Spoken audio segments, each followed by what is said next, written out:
Paano gumawa ng homemade na pampalakas ng resistensya ng ating mga anak? Or pwede rin sa atin? Yan ang isishare ko sa inyo ngayong umaga. Ang dami nga mga ka-antrip nagkakasakit ng ubo at sipo ng mga bata tuwing ganitong panahon. Sa sobrang init ba naman pag-araw at sobrang lamig naman pag madaling araw ay talagang kung mahina-hina ang resistensya ng ating mga anak, sigurado ubo at sipon ang aabuti nila. Kaya naman para may pang-alalay pa ang ipinapainom natin na kahit na anong mga vitamins over the counter ay isishare ko rin sa inyo ang home remedy o kaya ay homemade na pampalakas ng resistensya ng ating mga anak. Mura lang ito mga ka-antrep at saka napaka-natural pa. So meron ako dito, kung nakikita nyo, meron ako isang boteng pure honey mga ka-antrep. At naghihiwa po ako dyan ng luya. So tandaan po natin, isang boteng honey or kung marami pa or kung marami ang inyong mga anak ay mas maganda kung gawaan nyo na sila ng mas marami para tuloy-tuloy talaga ang inom nila. Siguro mga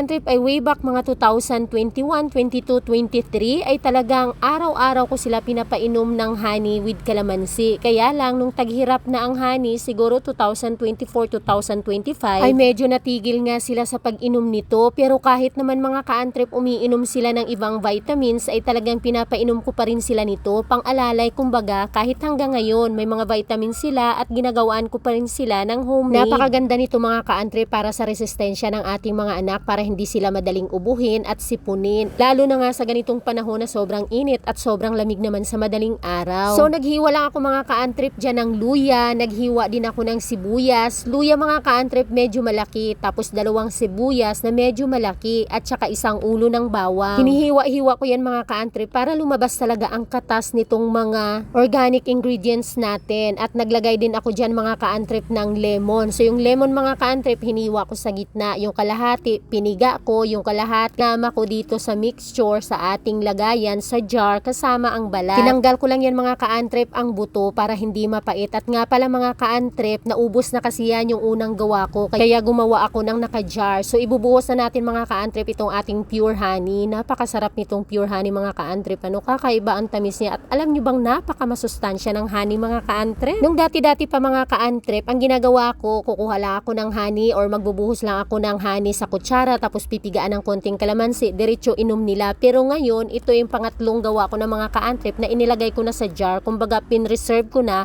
at mas pinasustansya pa talaga. Dahil nga itong mga ingredients natin ay mga malakas ang mga antioxidants nito na nagpapalakas ng ating mga resistensya. So, ayan mga ka-antrip, pag nahalo mo na yan lahat, ay haluin lang at i-preserve na. So, ayan, ilalagay ko lang yan sa ref at araw-araw pwede na siyang inumin ng mga bata. Hanggat kaya ko at naalala ko mga ka-antrip, umaga, tanghali, gabi ko sila pinapainom or minsan naman umaga lang or minsan gabi lang. Depende sa pagkakaalala. Pero sa araw-araw talaga dapat makainom sila maliban sa ibang vitamins. Subukan nyo na yan mga ka-antrip, lalong-lalo na kung sa lugar ninyo ay may mga honey or may mga pure honey talaga tapos mura lang. Ayan, kahit na halimbawa hindi nyo nalagyan ng ibang ingredients, kung ano lang ang meron pero sigurado, meron naman siguro kayong sibuyas, meron kayong bawang na mapoprovide dyan sa bahay nyo at luya. At kung walang lemon mga ka-antrip, okay lang po nakatas ng kalamansi. Kung kalamansi naman ilagay nyo ay katas niya lang, huwag nyo na isama yung balat kasi medyo mapait ang balat ng kalamansi. So ang lemon ang